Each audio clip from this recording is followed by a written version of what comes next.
எம்பெருமான யார் பார்க்கணும் என்ன கொடுக்குவாரு, பார்த்துட்டு வெளியே வந்தா விபூதி கொடுக்குவாரு. அதான் அவரோட வேலை. இந்த வேலையை அவர் செஞ்சுருந்தாரு. அப்புறம் கொஞ்ச நாளைக்கு அப்புறம் இந்த தேவர்கள் எல்லாம் எதுவும் இறந்துருவோமே, இறப்புன்னு ஒண்ணு இருக்குதாமே, அதெல்லாம் எங்களுக்கு வரக்கூடாது, அதுக்கு என்ன பண்ணணும்னு கேட்டாங்க. அதுக்கு எம்பெருமான் எல்லாம் முடிவெடுத்து பார்க்கடலை போய் கடையடா, பார்க்கடலை கடைஞ்சா அமுதம் வரும், அந்த அமுதத்தை நீங்க சாப்பிட்டீங்கன்னா என்ன இருக்காது, இறப்பு இல்லாம இருப்பீங்க அப்படின்னு சொன்னாரு. அப்புறம் அதெல்லாம் நமக்கு உங்களுக்கே எல்லாருக்கும் தெரியும். பார்க்கடலை வந்து தேவர்களும் அசுரர்களும் இழுத்து வாசுகி பாம்பை வச்சு வேறுமலையை வச்சு கடைஞ்சாங்க. கடையும் போது ஒரு நல்லது நடக்கிறதுக்கு முன்னாடி ஒரு கெட்டது நடக்கும். அதெல்லாம் நம்ம தப்பாவே எடுத்துக்கூடாது. பாருங்க, பார்க்கடலை கடைஞ்சு அமுது வரதுக்கு முன்னாடி என்ன வந்துச்சு, விஷம் வந்துச்சு. அப்புறம் தான் என்ன வந்துச்சு, அமுது. கெட்டது நடந்தா நல்லது நடக்கும். கெட்டது நடந்தாலே காலேஸ்வரியன் கெட்டது பண்ணிட்டாரு, ஆண்டவனுக்கு இந்த கெட்டதா போச்சு. கெட்டதுக்கு பிறகு ஒரு நல்லது நடந்தா என்ன பதில் சொல்லுவோம், பொறுமையா இருக்கும். அந்த மாதிரி கடையும் போது விஷம் வந்துருச்சு. அந்த விஷம் எப்படியா, தசாவதார படத்தெல்லாம் பாக்குறோம்ல, கீழே வச்சாலும் தண்ணியில போட்டாலும் நெருப்புல போட்டாலும் பிரச்சனை, எங்கேயாவது ஒளிச்சு வச்சாலும் இந்த அசுரர்கள் எடுத்து இதெல்லாம் கலப்படம் பண்ணி தேவர்களை கொண்டுடுவாங்க. படத்தெல்லாம் பார்க்கலையா, அதை திருடுறதுக்கு எல்லாம் முயற்சி பண்ணுவாங்க. எங்க வைக்கிறதுன்னு தெரியல, அது வந்துருச்சு. ஓட்டாங்க எல்லா தேவர்களும், 33 தேவர்கள் எம்பெருமான் திருவடி போய் குடிச்சிட்டாங்க. சுவாமி அமுதம் வரும்னு நினைச்சு கடந்துமே நஞ்சு வந்துருச்சு, என்ன பண்றது தெரியல, உலகமே அழிகிற அளவுக்கு நஞ்சு அது. அப்புறம் எம்பெருமான் பார்த்தாரு, இப்பயும் நான் தானடா உங்களுக்கு கிடைச்சேன், இப்பயும் நான் தான் உங்களுக்கு இழப்புமாடா, இப்பவும் நான் தான் கிடைச்சனா, சரிடா வாங்கடா வரேன் அப்படின்ட்டு சுந்தரரை ஏவரார். அப்பதான் அவருக்கு ஆளால சுந்தரர்னு பேர். சுந்தரா இந்த வெக்கம் போய் எட்டணும்ப்பா, ஏன் வேற ஆளே இல்லையா அவர் எட்டுன்னு வர, வேற ஆளே இல்லையா அவர் எட்டுன்னு வர. விஷ்ணு அனுப்புறது, பிரம்மாவை அனுப்புறது, அம்பாள் அனுப்புறது. எம்பெருமானின் இன்னொரு உருவம் சுந்தரர். எம்பெருமானால மட்டும்தான் என்ன பண்ண முடியும், அந்த விஷயத்த தொட்டு எட்டுன்னு வர முடியும், இல்லைன்னா கறி சாம்பல் ஆயிரும் அதை தொட்டாலே. எம்பெருமானே அவர்தான் எம்பெருமானே. அதனால தன் பிம்பத்தை அனுப்புறார். போய் சுந்தரர் அந்த விஷத்தை எடுத்து ஒரு நாவல் பழம் அளவுக்கு உரிச்சார் சின்னதா. தெரியுமா, சுந்தரர் அந்த விஷத்தை எடுத்துட்டு வந்தாருல்ல, விழுங்கின எம்பெருமானுக்கு இங்க புழு ஆயிடுச்சு. அந்த சுந்தரர் கையில தான் ஆயிருக்குமா இருக்காரு. அடியாறுகளின் எந்த இறைவரும் வராதபடி பார்த்துக்குவாரு. அவருக்கு வந்தா கூட யாருக்கு வரக்கூடாது, யாருக்கு வரவே கூடாது.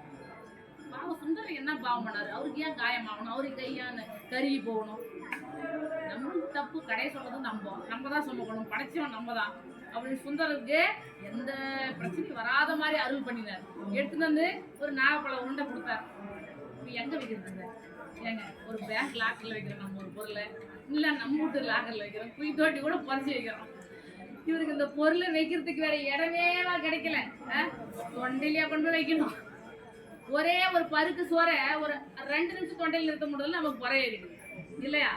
அவரு நமக்காக இந்த லோகங்கள்லாம் அழிஞ்சு போயிடக்கூடாது, உயிரினங்கள் எல்லாம் வெந்து சாம்பல் ஆயிடக்கூடாதுன்றதுக்காக வெளியே துப்புனா வெளியே இருக்கிற உலகெல்லாம் அழிஞ்சு போயிடும், உள்ள இருக்கிற மீதி அண்டசராங்கசரங்கள்லாம் அழிஞ்சு போயிருன்னு தொண்டையிலே நிறுத்தி அருள் பண்ணின அம்பாள். அவர் தயாராயிட்டார் முழுகிறதுக்கு. அதை நிறுத்தந்து யாரு கை வச்சு, நிறுத்தின உடனே விஷமா நிறுத்தினாலா, கை பட்ட உடனே நன்கு அமுதாயிடுச்சு. தேவர்கள் எல்லாம் சாப்பிட்ட அமுதத்தை யாருக்கு மிச்சம் வச்சுருக்கிறது, அவர்களுக்கு.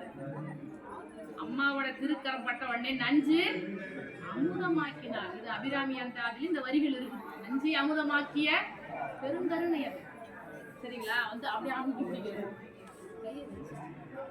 எதுக்கு, புருஷனை காப்பாற்ற, நம்மளெல்லாம் காப்பாத்த. உள்ள இருக்கிற லோகங்கள்லாம் அழிஞ்சு போயிருமே, வெளியே விட்டுட்டா வெளியே எங்கேயும் ஒளிச்சு வச்சாலும் எடுத்துன்னு போயிருவாங்களே, ராகு கேது எடுத்துன்னு போலையா 2 பேரும், அது அசாத குடிச்சிட்டாங்களா அமுதத்தை. அதனாலதான் இன்னைக்கு அவங்க வந்து ஒரு நிழல்கிறவங்க 9 பேர்ல 2 பேர் சுத்தி நிற்கிறாங்க. அதனால அவர் விலங்கின மாதிரி விலங்கினாரு, அம்மா காப்பாத்தி அருள் பண்ணிடுறாங்க, சரிங்களா. இப்போதான் ஆளாள சுந்தரம் எல்லாரும் பாராட்டுறாங்க, யாராலும் எடுக்க முடியும், அதை உருட்டி எடுத்துட்டு வந்தேன்னு எல்லா தேவர்களும் வாழ்த்தினார்கள் சுந்தரரை. அப்படி வாழ்த்தி அருள் பண்ணினவர் தான் யாரு, நம்ம சுந்தரன், நம்ம ஃப்ரெண்டு சுந்தரர். ஃப்ரெண்டோட ஃப்ரெண்டு நமக்கும் ஃப்ரெண்டு, சரிங்களா.